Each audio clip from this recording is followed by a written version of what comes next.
Yeah, it was interesting how, like I said, they talked about in the throne speech how they were going to use modular housing to like address the housing crisis. And Prime Minister Mark Carney, our favorite Goldman Sachs guy, former Bank of Canada, Bank of England governor, and importantly for this fact, former vice chair of Brookfield Asset Management, one of the largest asset managers on earth. He used to be in the business of betting on real estate portfolios. Now he's Prime Minister of Canada and just announced 26 billion taxpayer backed modular housing plan that is almost to the letter the exact business model Brookfield bought into under his watch. This is not a conspiracy theory. This is just public record. In 2021, Brookfield, with Carney on the investment committee, dropped $5 billion to buy a modular group, a global prefab housing conglomerate with over 260,000 relocatable units, workforce housing, classrooms, dorms,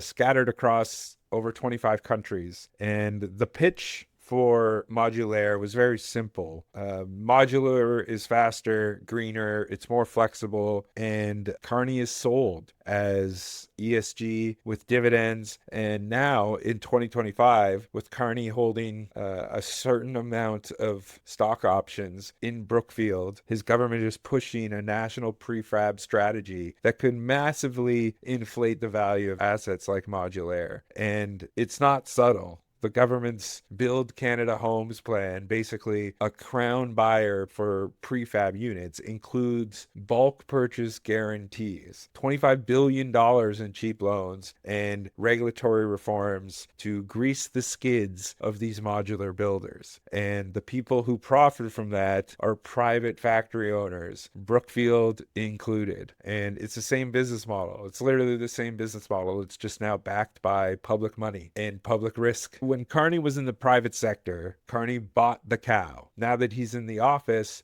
he's making the public buy the milk. And a single person has managed to stand on both sides of a $26 billion issue from acquisition to policy delivery with no meaningful separation between them. It's absolutely absurd. Like, again, Carney and the Liberal government have firewalled some of their exposure from specific Brookfield decisions, but it doesn't matter. It doesn't matter if he has nothing to do with anything with Brookfield. He already has this money in a blind trust that is for sure invested in Brookfield in some ways. And so it doesn't matter if he never touches a contract. The very market that he's inflating, factory built housing, is one where his personal financial future is tethered to this market. And there's an act. The government has the conflict of interest, which explicitly warns against these types of conflicts, not just hypothetical ones. And here we have the Prime Minister of Canada making public policy that will directly benefit the sector that he just spent years profiting from while still holding equity in that sector. Even the public builder branding is a complete joke because the BCH isn't going to build homes. It's going to buy them